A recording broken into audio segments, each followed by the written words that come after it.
Sebuah kisah karya terbaik anak bangsa Indonesia bertutur tentang perjalanan kehidupan anak manusia di zaman kerajaan Tanah Jawa melalui sentuhan sejarah dan fiksi yang nyaris sempurna. Dengan bangga kami persembahkan satu di antara karya terbaik dari Esa Mintarja yang berjudul Jejak di Balik Kabut. Pada kesempatan yang sangat baik ini, kita masuk pada episode yang ke-26. Selamat menikmati. Pada episode sebelumnya telah diceritakan, demikianlah maka Bahu Langlang telah minta diri untuk meneruskan perjalanannya untuk menemui sahabatnya. Ki Pananggungan tidak dapat mencegahnya lagi. Bersama Paksi Pamekas, Ki Pananggungan mengantar kedua orang suami istri itu sampai di regol halaman. Bahu Langlang memang agak mengalami kesulitan untuk berjalan, tetapi seperti dikatakannya sendiri, ia sudah terbiasa mengalami keadaan seperti itu dalam petualangannya, bahkan kadang lebih parah lagi. Ketika Bahu Langlang menjadi semakin jauh, maka keduanya pun telah duduk kembali, tidak di pendopo, tetapi di serambi sebagaimana saat Bahu Langlang belum datang. Namun baru saja mereka duduk, Nyi Permati telah datang menemui Ki Pananggungan sambil berdesis. Kemuning menjadi ketakutan. Ia tahu bahwa Bahu Langlang telah datang kemari. Dari mana ia tahu? Bertanya Paksi Pamekas. Bukankah ia berada di belakang? Ketika Bahu Langlang dan istri utamanya itu datang, Kemuning sedang berada di pintu sekedeng. Dengan demikian ia melihat keduanya memasuki pintu regol halaman. Anak itu seharusnya sudah tidak boleh ketakutan lagi. Untunglah ia ikut Mbok Ayu Pananggungan ke sawah, berkata Nyi Permati. Kenapa? Bertanya Ki Pananggungan. Jika di sawah ia melihat Bahu Langlang lewat, maka anak itu akan dapat lari tanpa dikendalikan lagi. Ki Pananggungan kemudian tersenyum sambil bangkit berdiri. Kepada Paksi Pamekas ia pun berkata, "Marilah kita temui anak itu." Paksi Pamekas kemudian berdiri pula mengikuti Ki Pananggungan masuk ke ruang belakang. Kemuning benar-benar menjadi ketakutan sambil duduk di atas amben panjang. Tubuh gadis itu menjadi gemetar, keringat dinginnya membasahi pakaiannya. "Kau tidak boleh menjadi ketakutan seperti itu, Kemuning." Pamannya duduk di sebelahnya sambil tersenyum. "Kau sudah berada di rumah paman. Di sini masih ada Paksi Pamekas. Apa yang kau takutkan? Sebenarnya lah Bahu Langlang memang tidak berniat buruk. Ia hanya ingin sekedar singgah menemui Paksi Pamekas. Ia mengucapkan terima kasih bahwa Paksi telah memberikan peringatan sebelumnya. Namun, ia juga ingin memperingatkan Paksi Pamekas apa yang dicemaskan itu benar-benar terjadi, sehingga Paksi harus berhati-hati. Hanya itu." Kemudian Bahu Langlang itu minta diri untuk meneruskan perjalanannya ke rumah sahabatnya. Aku bahkan menawarkan kepadanya untuk beristirahat di sini, tetapi Bahu Langlang itu menolaknya. Ia tahu bahwa kau akan menjadi ketakutan. Kemuning tidak menjawab, tetapi kepalanya menunduk dalam-dalam. Nah, untuk selanjutnya jangan lagi dibayangi oleh tingkah laku dan sikap Bahu Langlang. Ia sudah berubah dan bahkan telah meninggalkan rumahnya. Ia tidak akan berani mengganggumu lagi. Tetapi orang itu justru sudah mengetahui rumah ini, Paman. Itu tidak apa-apa. Ia tidak akan berbuat apa-apa lagi. Kau dengar, Kemuning? Bertanya Nyi Permati. Ya, Bibi. Percayalah kepada pamanmu. berkata Nyi Permati kemudian. Kemuning tidak menjawab, tetapi ia mengangguk kecil. Sudahlah, beristirahatlah. Hari ini aku tidak pergi ke sawah. Mungkin besok akan melihat seberapa banyak tanah yang sudah ditanami oleh bibimu. Kalau kau mau, kau boleh ikut pergi ke sawah. Aku akan mengajak Paksi Pamekasan. Agaknya Paksi juga tidak akan berkeberatan. Paksi Pamekasan tidak menjawab lain kecuali mengangguk sambil mengiyakan. Kemuning pun kemudian menjadi tenang. Ia tahu bahwa pamannya dan Paksi Pamekasan benar-benar akan dapat melindunginya. Karena itu, maka tubuhnya tidak akan menjadi gemetar dan keringat dinginnya tidak mengalir lebih banyak lagi. Sedikit lewat tengah hari, Nyi Pananggungan pun telah pulang. Wajahnya menjadi kehitam-hitaman oleh teriknya matahari. Tetapi Nyi Pananggungan kelihatan tetap segar setelah mencuci kaki, tangannya dan wajahnya di sungai. Nyi Permatilah yang bercerita kepadanya bahwa Bahu Langlang telah datang ke rumah itu. Apa yang dilakukannya? Bertanya Nyi Pananggungan. Ia tidak berbuat apa-apa, tubuhnya nampaknya masih kesakitan. Karena Bahu Langlang hampir mati berkelahi dengan orang dari perguruan Tegal Arang. Namun kemudian dari Ki Pananggungan, istrinya itu mendengar cerita tentang Bahu Langlang itu lebih jelas.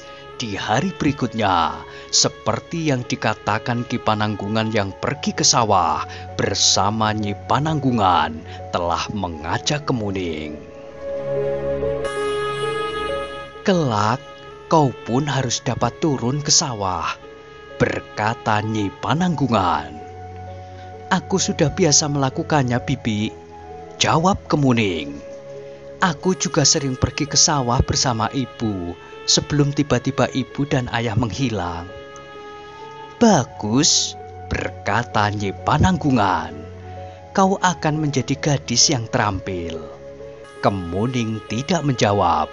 Ia berjalan saja di depan, di sebelah Nyi Pananggungan. Sementara itu Ki Pananggungan pun telah mengajak Paksi Pamekasan pula pergi ke sawah. Karena Kemuning tidak ada di rumah, maka Paksi Pamekasan pun tidak perlu menunggui rumahnya. Apalagi Nyi Permati tidak menyatakan keberatan untuk berada di rumah hanya dengan para pembantu yang tinggal di rumah itu. Udara terasa segar di Bulak yang luas. Matahari yang mulai memanjat langit melontarkan sinarnya yang lembut. Titik-titik embun masih menyangkut di ujung daun-daun padi yang hijau subur. Di langit sekawanan burung terbang melintas ke selatan. Segarnya udara pagi, hijaunya daun padi yang menyelimuti Bulak telah menyentuh hati Paksi Pamekasan. Tiba-tiba saja ia teringat gubuknya yang ditinggalkannya. Jagung dan kacang panjangnya yang tentu mendekati masanya dipetik. Paksi Pamekasan juga teringat pada beberapa batang pohon kelapa yang diambil niranya untuk dibuatnya menjadi gula. Jika terlalu lama pohon kelapa itu tidak dideresnya, maka ia harus mulai dari permulaan. Niranya akan menjadi sendat untuk beberapa pekan. Hari itu, untuk beberapa lama Paksi Pamekasan berada di sawah bersama Ki Pananggungan. Ia duduk di halaman gubuk kecil yang dibuatnya di belakang tanggul parit yang selalu mengalir di segala musim. Hampir di luar sadarnya, maka Paksi Pamekasan pun kemudian berkata, "Aku sudah terlalu lama pergi, Ki Pananggungan." Ki Pananggungan yang sedang memperhatikan Kemuning ikut menanam benih padi berpaling. Dengan nada dalam Ki Pananggungan itu berkata, "Maksudmu?" Paksi Pamekasan menarik nafas panjang, namun kemudian katanya, "Ki Pananggungan, sudah saatnya aku mohon diri. Aku sudah sepekan berada di rumah Ki Pananggungan." Ki Pananggungan mengangguk-angguk kecil, kemudian katanya, "Kau akan pergi kemana, Paksi?" Paksi Pamekasan termangu-mangu sejenak, namun kemudian katanya, "Aku seorang pengembara, karena itu maka aku ingin melanjutkan pengembaraanku." "Kemana?" bertanya Ki Pananggungan. "Aku belum dapat mengatakan. Aku akan lebih banyak menganut langkah kakiku, karena kemanapun aku pergi, agaknya tidak akan ada bedanya." "Paksi," berkata Ki Pananggungan kemudian, "bahwa kau dapat memberikan beberapa peringatan kepada Bahu Langlang tentang kehadiran banyak orang di kaki Gunung Merapi itu, tentu karena kau memperhatikan mereka. Jika mereka datang untuk mencari sesuatu, maka agaknya kau menaruh perhatian pula terhadap yang mereka cari." Paksi Pamekasan memandang Ki Pananggungan dengan tajamnya, namun kemudian Paksi Pamekasan menggeleng. Katanya, "Tidak, Ki Pananggungan. Jika banyak orang datang ke kaki Gunung Merapi untuk mencari sesuatu, maka aku justru akan pergi meninggalkan kaki gunung itu. Aku akan pergi ke barat, entah sampai kemana." Ki Pananggungan mengangguk-angguk kecil, suaranya hampir tidak terdengar ketika ia bertanya, "Kau mencari cincin bermata 3 butir batu akik itu?" Wajah Paksi Pamekasan terasa menjadi panas, tetapi ia tidak dapat menggelengkan kepalanya, meskipun ia tidak ingin mengiyakannya. Karena itu, maka akhirnya Paksi Pamekasan hanya menundukkan kepalanya saja. Terasa ada ketegangan di dalam dadanya. "Paksi," berkata Ki Pananggungan, "meskipun kau tidak mengiyakannya, tetapi aku menangkap getar perasaanmu. Baiklah, jika kau tidak berkeberatan, aku ingin mengatakan sesuatu kepadamu." Paksi Pamekasan memandang Ki Pananggungan dengan tajamnya, namun kemudian ia pun mengangguk sambil menjawab, "Aku akan mendengarkannya, Ki Pananggungan." Ki Pananggungan itu terdiam sejenak, namun kemudian ia pun mulai bercerita. "Paksi, justru karena aku percaya kepadamu, aku ingin mengatakan kepadamu bahwa sebelum pergi meninggalkan rumahnya, Ayah Kemuning pernah datang kepadaku. Ia bercerita tentang cincin istana yang hilang. Ia pun bercerita bahwa siapa yang memiliki cincin itu, keturunannya akan dapat memegang kendali kekuasaan di tanah ini, apapun sebabnya. Mungkin karena perkawinan dengan para bangsawan, mungkin karena sebuah perjuangan yang gigih dan tidak mengenal menyerah, mungkin karena keajaiban dan kemungkinan-kemungkinan yang lain. Karena itu, maka cincin itu seakan-akan telah menjadi rebutan. Banyak orang yang mencarinya, termasuk kau, Paksi." Paksi mengerutkan dahinya, tetapi Ki Pananggungan itu pun dengan serta-merta menyambung, "Tetapi aku tahu bahwa kau mencari cincin itu bukan karena ketamakanmu."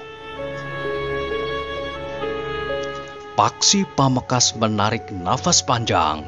Hampir saja ia mengatakan bahwa ia mendapat perintah untuk mencari cincin itu, tetapi niatnya diurungkannya. Sementara itu, Ki Pananggungan berkata, "Aku yakin bahwa ayah dan ibu Kemuning tentu juga sedang mencari cincin itu.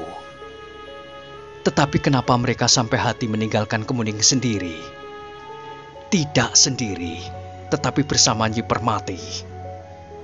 Namun yang terjadi kemudian hampir sebuah malapetaka," berkata Paksi Pamekasan. "Itu agaknya tidak terpikirkan oleh orang tua Kemuning. Namun aku pun tidak ingin menyalahkan Nyi Permati. Ia sangat mencintai Kemuning. Karena itu, maka ia ingin membawa Kemuning kemari sepeninggal ayah dan ibunya.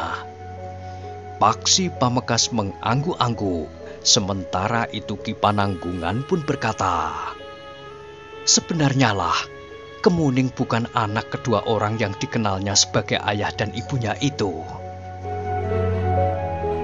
Paksi Pamekasan mengerutkan dahinya, dengan serta-merta ia pun bertanya, "Jadi anak siapa?"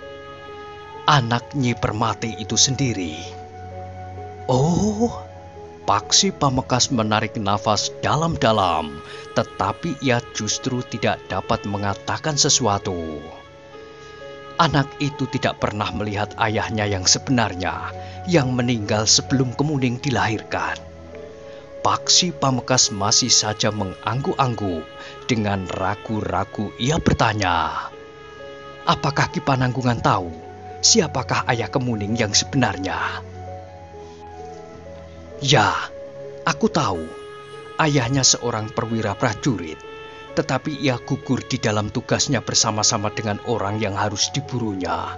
Seorang yang berilmu tinggi, namun yang telah menyalahgunakan kemampuannya itu. Sedangkan ayah Kemuning juga seorang prajurit yang mumpuni, sehingga keduanya sampuh, mati bersama-sama.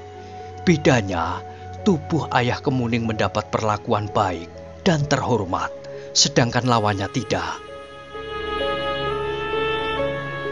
Paksi Pamekasan mendengarkan keterangan Ki Pananggungan dengan sungguh-sungguh, sementara Ki Pananggungan berkata seterusnya, "Kau tentu tahu kenapa aku menceritakan hal ini kepadamu. Kau adalah seorang yang telah membebaskan Kemuning dari kemungkinan yang paling buruk yang hampir saja dialaminya. Selebihnya, aku percaya kepadamu bahwa kau tidak akan mengatakan hal ini kepada Kemuning itu sendiri. Ia tidak mengenal susunan keluarga yang lain, kecuali sebagaimana diketahuinya sekarang."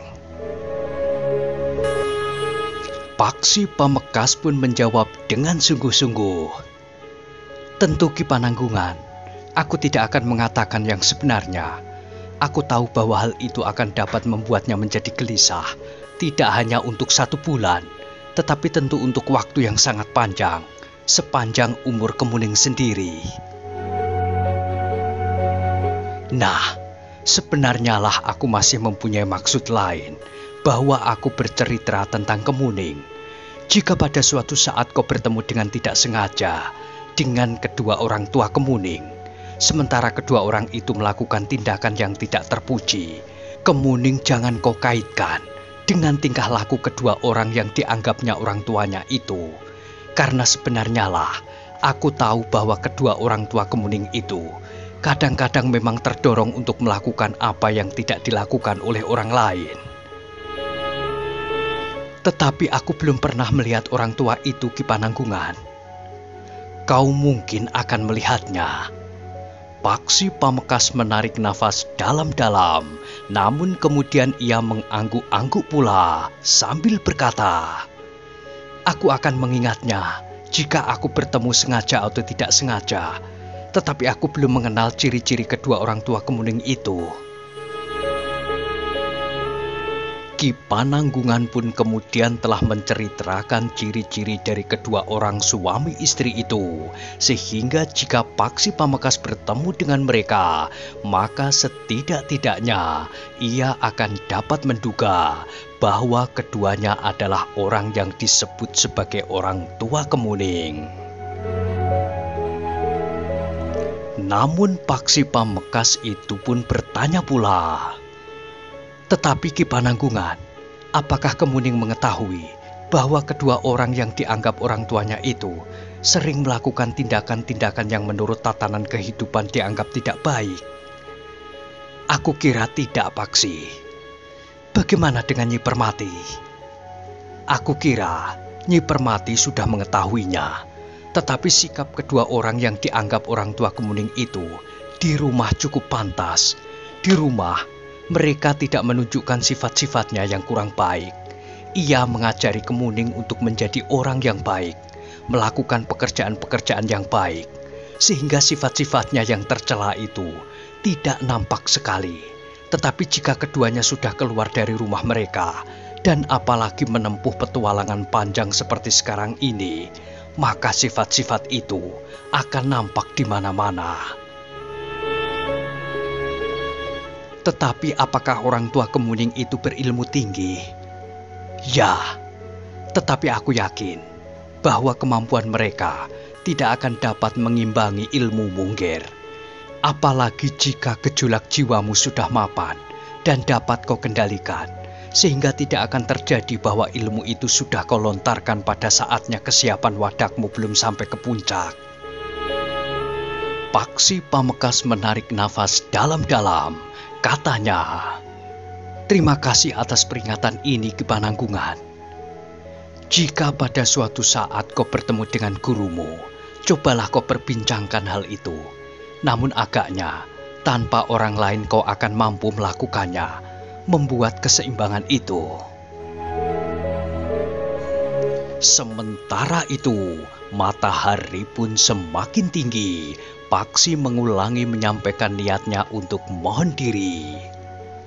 "Berhati-hatilah, besok kau akan merambah jalan yang terjal, berbatu-batu runcing, dan beronak duri-duri dengan kaki telanjang.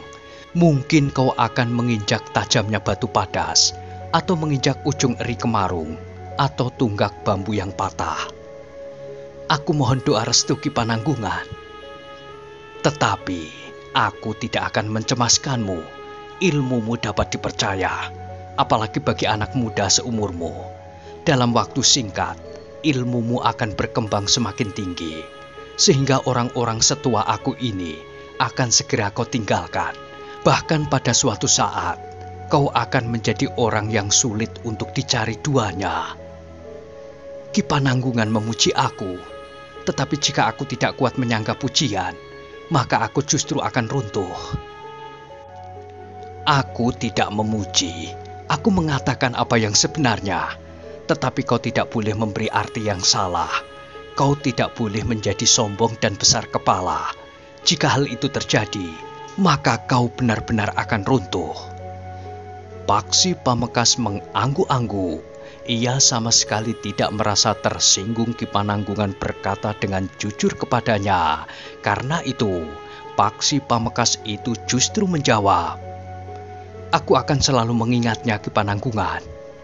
"Nah, aku tidak akan menahanmu lagi. Orang lain justru datang ke kaki Gunung Merapi. Namun aku pun yakin bahwa yang mereka cari itu tidak berada di sini. Kau pun jangan berharap untuk dapat menemukan cincin itu. Bukankah kau dapat memperhitungkan kemungkinan seperti itu?" Bagaimana seorang dapat menemukan cincin yang kecil itu di luasnya tanah ini? Mungkin memang terjadi satu kebetulan, tetapi kau tidak perlu terlalu berharap. Menurunkan penguasa tanah ini bukannya satu-satunya kebahagiaan yang dapat menyertai hidup kita. Paksi Pamekasan mengangguk-angguk. Ia sependapat dengan Ki Pananggungan bahwa masih terdapat banyak kemungkinan untuk menemukan kebahagiaan lahir dan batin. Hari itu adalah hari terakhir Paksi Pamekasan berada di rumah Ki Pananggungan. Menjelang malam, Paksi Pamekasan duduk bersama seluruh keluarga Ki Pananggungan, termasuk Nyi Permati dan Kemuning. Kepada mereka Paksi Pamekasan minta diri bahwa esok pagi ia akan meninggalkan rumah itu. Terasa sesuatu bergetar di jantung Kemuning, serasa sesuatu akan terlepas dari ikatannya, tetapi Kemuning masih terlalu muda untuk dapat mengatakannya. Dalam pada itu dengan suara yang berat Nyi Permati pun berkata, "Aku tidak dapat membalas kebaikan hatimu, Nger. Demikian pula Kemuning. Hanya Yang Maha Agunglah yang akan memberikan imbalan sepantasnya kepadamu. Apa yang aku lakukan tidak lebih dari apa yang seharusnya aku lakukan, Bibi," jawab Paksi Pamekasan. "Karena itu, lupakan saja." "Kau juga akan melupakan kami?" bertanya Nyi Permati. "Tidak, jawab Paksi Pamekasan dengan serta-merta. Aku akan selalu ingat kepada keluarga di sini. Bukankah aku pernah tinggal di sini, meskipun hanya beberapa hari? Syukurlah jika demikian, berkata Ki Pananggungan. Aku harap pada suatu saat kau akan menginjak halaman rumah ini lagi, Paksi. Aku akan berusaha untuk datang lagi ke rumah ini, Ki Pananggungan. Terima kasih, kami akan selalu menunggu kehadiranmu. Rasa-rasanya Kemuning pun akan berpesan agar Paksi Pamekasan sering datang untuk menengok rumah itu. Tetapi ia tidak dapat mengucapkannya dengan bibirnya. Tetapi ketika Paksi Pamekasan sekilas memandang matanya, rasa-rasanya harapan Kemuning itu sudah terucapkan. Malam itu Paksi Pamekasan berbaring di dalam biliknya, di gandok rumah Ki Pananggungan dengan gelisah. Ada dua dorongan yang kuat yang saling bertentangan, menggetar di hatinya. Ada kerinduan terhadap gubuk kecilnya, serta lingkungannya. Tetapi rumah Ki Pananggungan, rasa-rasanya mempunyai jari-jari yang mencekamnya. Mata Kemuning itu demikian jernihnya, berkata Paksi Pamekasan di dalam hatinya. Namun kemudian ia pun berkata kepada dirinya sendiri, umurku baru 18, sedangkan gadis kecil itu umurnya tentu baru sekitar 15. Karena itu, maka Paksi Pamekasan pun berusaha untuk menghapus perasaannya itu. Ia masih terlalu muda untuk menambatkan hatinya di pelabuhan cinta. Lewat tengah malam Paksi Pamekasan baru dapat tidur, tetapi juga tidak terlalu lama. Ayam jantan yang berkokok di dini hari telah membangunkannya. Paksi Pamekasan pun kemudian pergi ke Pakiwan, mandi dan berbenah diri. Ia benar-benar akan meninggalkan rumah itu di saat matahari terbit nanti. Sebelum Paksi Pamekasan berangkat, Nyi Pananggungan masih sempat menyediakan minuman hangat dan makan pagi seadanya. Sekali lagi seisi rumah itu berharap agar Paksi Pamekasan sering datang mengunjungi rumah itu. Menjelang matahari terbit, Paksi Pamekasan sudah siap untuk berangkat. Sambil menjinjing tongkat kayunya, Paksi Pamekasan berdiri di pintu regol. Ki Pananggungan, Nyi Pananggungan, Nyi Permati dan Kemuning berdiri berjajar untuk melepasnya. Adalah di luar dugaan bahwa Kemuning tiba-tiba berdesis lirih. Aku mengucapkan terima kasih atas pertolonganmu. Paksi Pamekasan mengerutkan dahinya, namun kemudian ia pun tersenyum. Itu adalah kewajiban bagi sesama, Kemuning. Kemuning sama sekali tidak mengucapkan sepatah kata pun lagi. Kepalanya menunduk dan bibirnya terkatup rapat. Demikianlah, maka sejenak kemudian Paksi Pamekasan pun telah meninggalkan rumah itu. Ia menempuh perjalanan yang sebaliknya dari yang pernah dilakukannya untuk mengantar Kemuning ke padukuhan Kembang Arum. Sebagai seorang pengembara, maka Paksi Pamekasan dapat mengenali dengan baik jalan yang telah ditempuhnya meskipun dilakukan di malam hari. Dengan langkah-langkah panjang, Paksi Pamekasan menyusuri bulak-bulak yang masih basah oleh embun. Di ujung daun padi, butir-butir air yang menggantung berkilat-kilat memantulkan cahaya matahari pagi. Paksi Pamekasan mengayunkan tongkat kayunya. Di pepohonan, burung-burung bernyanyi tumpang tindih berebut nada tinggi. Perjalanan Paksi Pamekasan memang menjadi jauh lebih cepat dari perjalanannya bersama Kemuning dan Nyi Permati. Kecuali kedua orang perempuan itu menjadi letih dan kakinya terasa pedih. Gelapnya malam semakin menghambat langkah mereka. Namun sendiri, Paksi Pamekasan rasa-rasanya dapat berlenggang tanpa beban apapun. Bulak demi bulak sudah dilaluinya, sungai yang harus diseberangi dan jalan menyusur pinggir hutan. Tidak ada yang menghambat perjalanan Paksi Pamekasan. Di perjalanan kembali itu pun, Paksi Pamekasan telah memilih jalan melewati rumah Bahu Langlang. Tentu sudah berubah sepeninggal Bahu Langlang. Ia tidak tahu siapakah yang kemudian menguasai atau yang diserahi untuk memelihara rumah yang terhitung besar itu.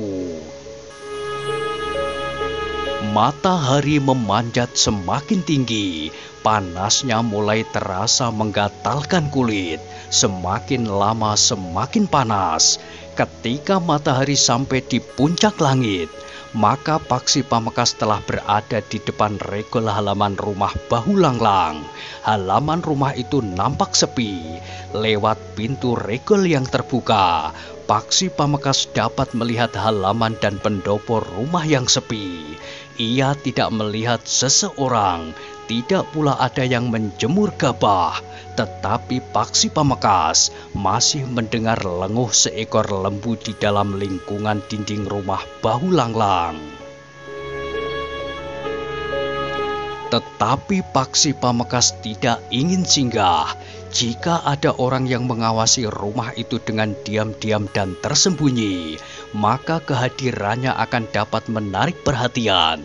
Sementara itu, Paksi Pamekasan masih belum ingin bersentuhan dengan orang-orang yang datang dari beberapa perguruan yang sudah mempunyai nama. Karena itu, maka Paksi Pamekasan pun telah berjalan terus. Dari rumah Bahu Langlang, Paksi Pamekasan berjalan menuju ke pasar.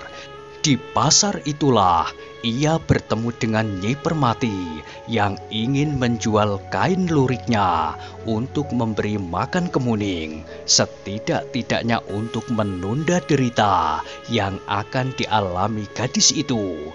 Tetapi ternyata Yang Maha Agung telah membebaskannya dari tangan Bahu Langlang dengan lantaran tangan Paksi Pamekasan. Paksi Pamekasan menarik nafas dalam-dalam. Ia merasa bersyukur bahwa Yang Maha Agung telah mempergunakannya, membebaskan gadis yang masih sangat muda itu dari tangan Bahu Langlang yang garang.